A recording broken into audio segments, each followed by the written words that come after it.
President Joe Biden is betting big on electrification as part of his climate goals.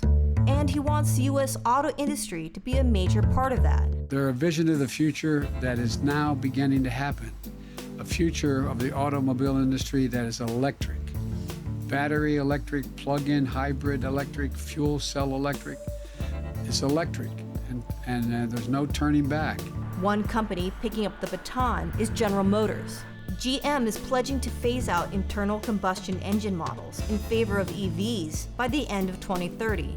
Other car makers are also making similar promises. But what does this mean for auto workers?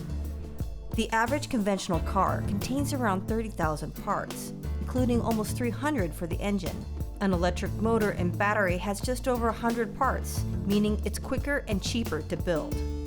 There are more than 2 million people employed in the U.S. auto sector, producing the parts needed to make cars, put them together, and sell them.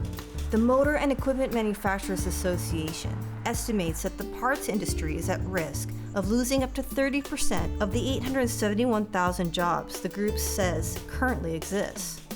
But those aren't the only jobs associated with the auto industry.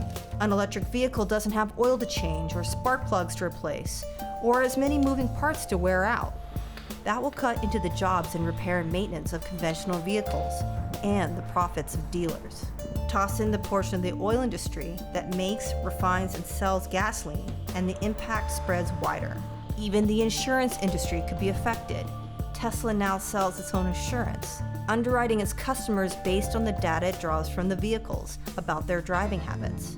Tesla thinks insurance could eventually make up 30% of its profits. There will be some new jobs created. Tesla's Nevada battery factory employs 7,000. And the Biden administration is investing $15 billion in a plan to install 500,000 charging stations by 2030. According to the Energy and Environmental Research Associates, that could create up to 30,000 jobs.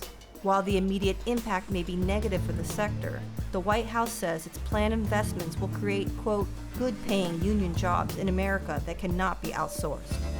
But whatever the industry, in the next decade or so, we're looking at a historic dislocation and necessary retraining of the workforce.